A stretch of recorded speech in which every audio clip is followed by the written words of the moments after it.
نو پئی بیلی کا ایاک بچاوے ایاک نعبدو چابوی ایاک نعبدو نا لکلو کی بے غشان فقاس لکہ کابل کی ساکتا صحابو وی نو لکیم صحابا من کلی تکلی ویو بنو کی ورطا کلا وی نو آلتا کلا رہے نو لکیم پا بودنو کلا موسیٰ کلا ابراہیم کلا من ابراہیم کلی ویو من توت تا توت ویو اغی تیت وی نو لکل دا توت خو پا ووی نو اغی تیت تے جوڑ نو بے بے پا یہ لکا وی تیت لین دی پکا توت لون دی پکی ورکا نو اغی وی تیت لین دی پکا نو لون تا لین وی او پکی تا پکا وی نو دا اغی اثر پا لکلو کی باغی راوست نو چی دا حضرت عثمان ذو النورین زمانہ شوا آنگے پورے لکل بمو لکلو کی بعض خلقو پاک خپل لہجے لکل شوروں کی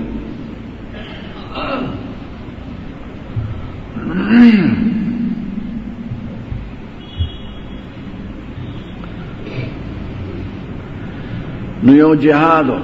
دی روس طرف تا آذربیجان او ارمینیا دا دو ملکون دی اس مستقل حکومتون دی اگئی که دا حضرت عثمان زمانہ کی جہادو نو فوجیان پکی دا مختلف علاقو نو چاپا یو لہجہ قرآن شریف پی چاپا بل او لکلو کی فرق راوستو نو دا اختلاف یارا شا پکی چاوی ستا لہجہ کلی دا سیدہ چاوی دا دخ کلی دا ستا دا سیدہ نو یو صحابی دے دا غنم دے حضرت حذیفۃ الیمان آگوی ما سر خو سودا شوا چی دی دے اختلاف کنی رستنی امتونا بسنگے اختلاف نہ گئے کز خدای جمدی بوتلم ناول با پا حضرت عثمان باندے دا کار کو چراغ مدینہ منورے اور توائی وی ادرک هذه الامت قبل اختلافها دا دے امت اصلاحو کا اسنا چی اختلاف پکی راش وی خدا کتاب اللہ پلیکلو کی اختلاف کئی واسنا چی یہود و نصارو کتابون اخپل بدل کری دی وی بدل نکی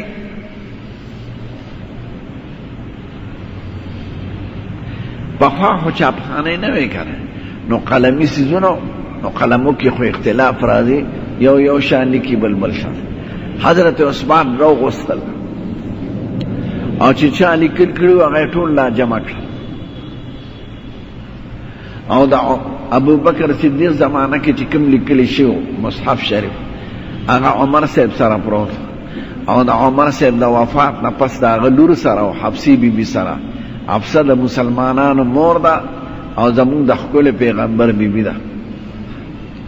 حضرت عثمان آگئی تا خبر ورو لے گا چی تا سر کم مصحف شریف تے او دا ابو بکر صدیق زمانہ کی لکلی شیو دے اگا روڑا آگئی رو لے گا او سلور کاتبان مقرر او غطول چی خلق مختلف لکلو غیر جمع کر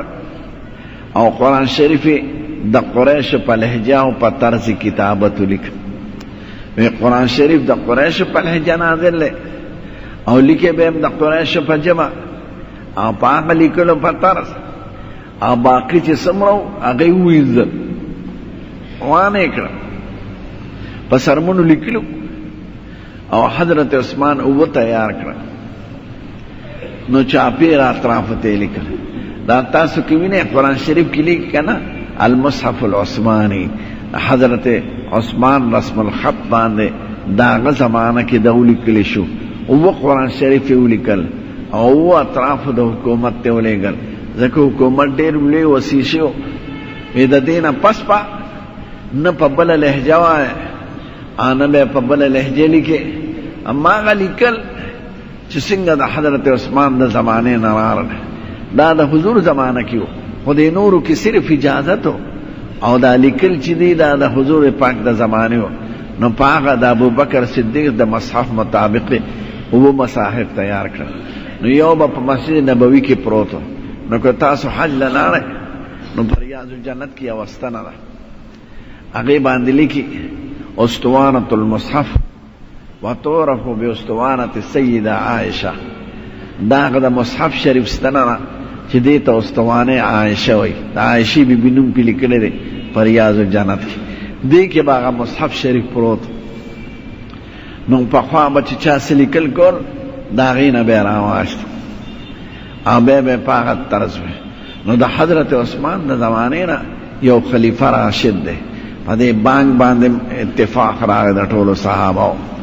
او په دې مسله اتفاق راغی چې لیکل به په هغه طرز چې کوم مخکې لیکلی شوی دی. اوس هغې زمانې لیکلو د دې کې فرق هم دی، خو د قرآن شریف لیکل کې به بدلی نه راځي. او بسم الله ته ګوره بی او سین یو ځای لیکلی کېږي بسم الله،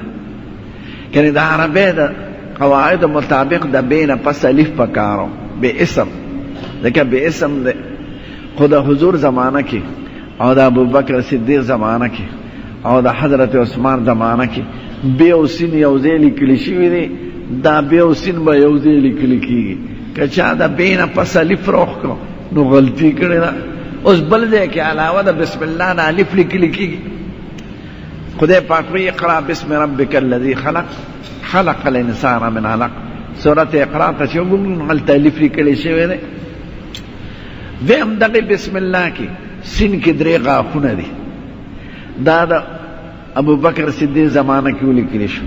او د حضرت عثمان زمانه کې. اوس که چا بسم الله کې سین لیکه او غاښونه یې پکې جوړ نه کړي، لکه بعض خلک سین اوار لیکي، نو دا غلطي کړې ده. هر ځای چې قرآن شریف ګوره نو بسم الله کې به سین کې 3 غاښونه. بیا ورپسې میم دی. میم دې کور کې سترګه ده، خالی ځای دی پکې. دا به تر قیامته پورې، ځکه د قرآن شریف لیکل قرآن شریف پورې خاص دی. نو بسم الله کې میم کې سترګه ده. بیا رحمان کې میم الف، میم د پاسه الف لیکلی کېږي، یو ځای نه لیکلی کېږي. کنی بار خو چې څوک لیکي عبدالرحمن میم الف ماو لیکي. خو د حضور زمانه کې او د ابوبکر صدیق زمانه کې او د حضرت عثمان زمانه کې رحمان کې حی او میم او نون یو ځای لیکلی شوي دي. د پاسه پې وړوکې الف لیکلی کېږي. کنی ویل رحمان ته جوړېږي، وړوکې الف پې د پاسه. دقه لهجه به که چا رحمان په ولاړ الف لیکه نو غلط دی. رحیم کې دغه شان سترګه ده په میم کې. په بسم الله په دې الف لام الله کې سترګه ده، هو کې سترګه ده. دا سترګه به پکې جوړه. اوس د ابراهیم علیه السلام نوم دی 2 پارو پورې سورت بقر کې. هغې کې لاندې یې نشته، هې لاندې الف لیکلی کېږي ابراهیم. او د سورت بقر نه ټول پس چې چرته ابراهیم راغلی دی هلته ته 2 نقطې لیکلی کېږي. موسی او عیسی دا په یې لیکلی کېږي. کنی یې ته پکې څه ضرورت دی؟ موسی خو سین الف سا پکارو او عیسی کې سین الف سا. خو د ابوبکر صدیق زمانه کې او د حضرت عثمان زمانه کې موسی په یې لیکلی کېږي، د پاسه په الف، او عیسی په یې لیکلی کېږي او د پاسه په الف. الصلاة والزکات دې کې واو لیکلی کېږي. کنی صلات په نوې عربۍ کې چې لیکي په ټایپ وغیره نو واو پکې لیکل نه کېږي. الصلات لام الف لام به ته. خو د حضور زمانه کې او د ابوبکر صدیق او د حضرت عثمان زمانه کې په صلات او زکات لفظ کې واو راغلی دی. نو هغه واو ورسره لیکلی کېږي، بعد ظاهره ته صلوات جوړېږي. دا رسم الخط دی چې دې کې به تبدیلی نه راځي. نو دا د حضرت عثمان سے رضی الله عنه د خلیفہ راشد د زمانې نه دقه شانت راغی. دې کې که څوک مخالفت کوي هغه ګمراهي ده. نو زموږ ښکلی پیغمبر وایي زما په سنتو او په سنتو د خلفاو راشدینو عمل کوي. یو مثلا درته وایم، چارانو تپوس هم کړو. د حضور زمانه کې بچا ښځې له 3 طلاق ورکړ او هغه به قربان زما په 2 او په 3 کې تاکید مقصد و، نوې طلاق به مقصد نو. هغه به ورته ښځه ډېره ښه نو 3 به والا یو حساب کړه. بیا د ابوبکر صاحب زمانه لږه وه، بیا د عمر صاحب زمانه. یو سړی راغی ما ښځه 3 طلاقه کړه. وی صاحب د زما په دویم او دریم کې تاکید مقصد بل سره راته وینا راتله هغه ته خدای خبر را لېږلی شو مونږ خو چې چا څه ویلي په هغې به عمل کوو چې ښځه دې 3 طلاقه کړې ده هغه 3 ده 3 خو یو نه ټیک ته که څوک ته خبر نه او ښځه پې دعوه نه کوي او دی وایي ما 3 ځله ویلي وو او په ړومبي کې مې طلاق مقصد و او دا دویم او دریم کې مې تاکید مقصد و نو خو د خدای سره معامله ده خو قانونا او په عدالت کې او په قضا کې هغه 3 دي که ښځه پې نو عمر صاحب زمانه کې په اتفاق وشو خلیفه راشد ټول امت په دې عمل وکړ اوس که دا څوک 3 نه ګڼي او یو یې ګڼي نو دا ګمراهان دي د عمر صاحب د زمانې او د خلفاء راشدینو د طرز نه بدل کېږي ما به یو مسله کې خلاف چې نیکه پاتې شي د سړي او ورور یې پاتې شي پلار یې نه نو میراث یې د چا دی نو چا وی نیکه له به هم حصه ورکېږي او ورور له نیکه به د ورور په حیثیت باندې حساب شي چا وی چې نیکه په موجودګۍ کې د ورور حصه نه اتفاق پہ راغ چې نه نیکه د پلار په ځای ولاړ دی قرآن شریف کې خدای پاک نیکه ته پلار ویلی دی واتبعت ملت آبا ابراهیم و اسحاق او هغوی به وی چې نصیب پاتې شي او ورور پاتې شي نو مال ټول د نصیب د ورور نه کېږي نو دقه شان چې نیکه پاتې شي او ورور پاتې شي نو مال د نیکه دی نو په دې اجماع د صحابه او د خلفاء راشدینو راغلی ده دې کې چې څوک مخالفت کوي دا گمراه ده او غلطی ده نو زمون ښکلی پیغمبر ویلی دی چې زما په طریقه او زما د خلفاء راشدینو په طریقه به روان خدای پاک دې پې موږ روان لري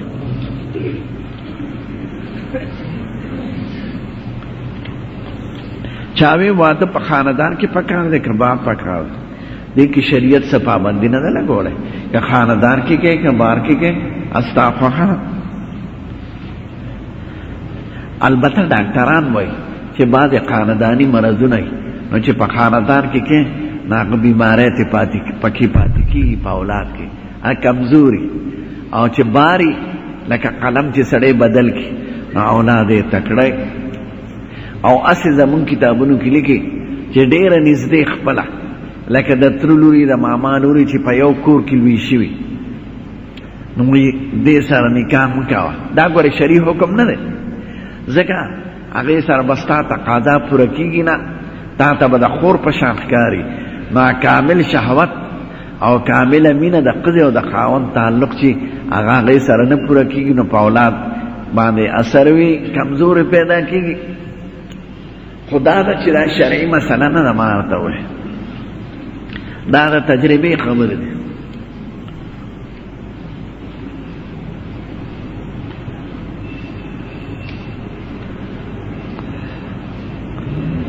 چاوی زما 11 کاله وشو د واده اولاد مې نشته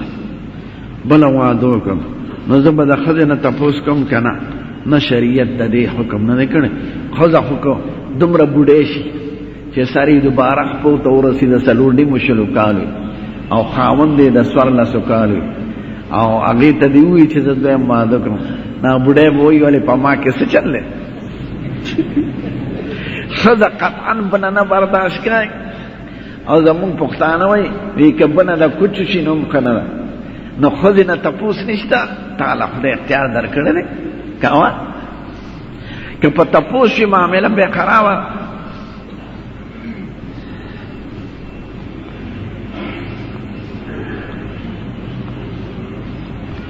نه اجازه شته او نه که ستا خوښه ده که ژوند موږ سره تېری نو پرېږدمه او بله ښځه مه که خدای به اولاد درکړي دا ښځې خو قمقلې نو د ښځو اجازت په شریعت کې نشته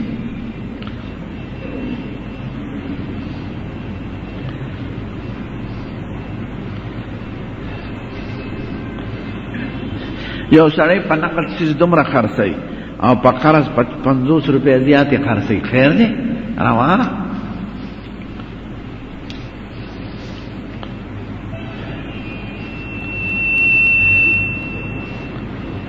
چې سړي ته قرآن شریف پروت دی او چې پکې اوس کې نو ګناه شته که نه ګناه نشته که دمه پکې کوي ګناه نه ده او نه بې ادبي ده.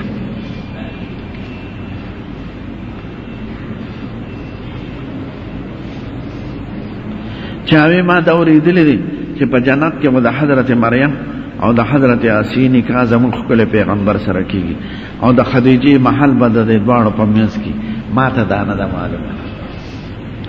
دا د مسله چې د کومو ښځو خاوندان دي اب هغه سړو ته ورکېږي چې د چا ښځې نه وي مثلا، ځکه چې څنګه د سړي ښځه خوښه ده نو د ښځې خاوند هم خوښ دی او د دواړو تقاضا به پوره کېږي. باقي خاص وینا چې دا بدلی دا ما ته نه ده معلوم. څومره صحابه او ذکر دی 1,40,000 پورې، خو نومونه د 1,000 راغلي دي، ځکه کلو کې به بانډو کې به څه رجسټریشن خو نو چې نومونه یې لیکل کېدل، نو د 1,000 صحابو نومونه زمونږ کتابونو کې راغلي دي، خو شمېر یې ډېر دی. په سفر کې 2 منځونه کېدی شي په یو وخت کې، خو یو په آخر وخت کې بل په اول وخت کې. داسې په شریک وخت کې کوئ لکه د ماښام دا توروالی چې نه مخکې چې سپینوالي،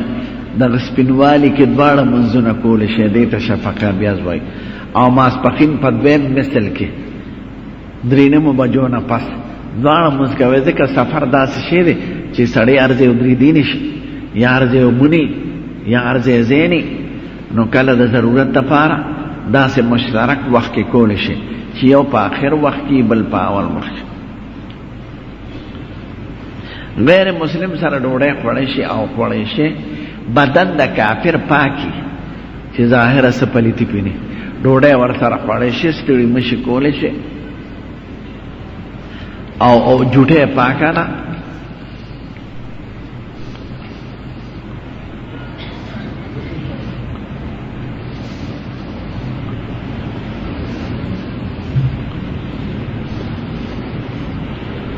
یو امام پاسېده، یو مقتدي ورته تحیت ووایي، دی کېناست، خیر دی، د دواړو مونځ صحیح دی.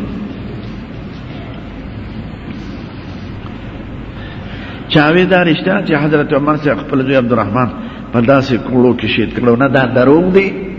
دروغ وایي. دا زوی و هغه نبیز کلي، نبیز یو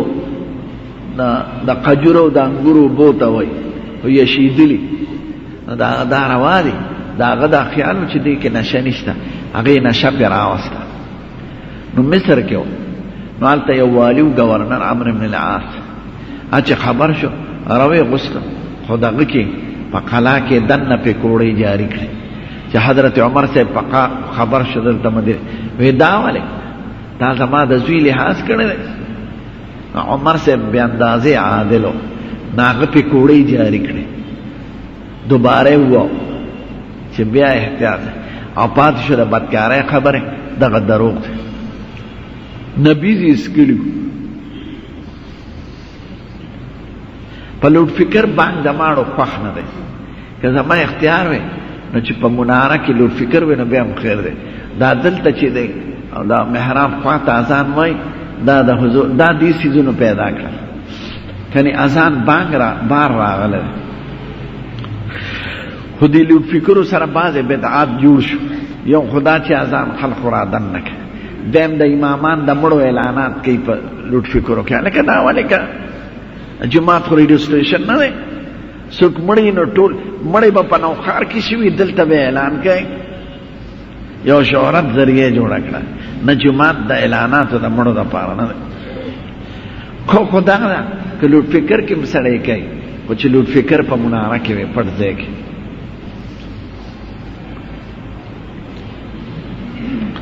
د پټکي شمله څومره پکار ده؟ د نیمې ملا نه ښکته بنده ده، نیمې ملا پورې کولی شي.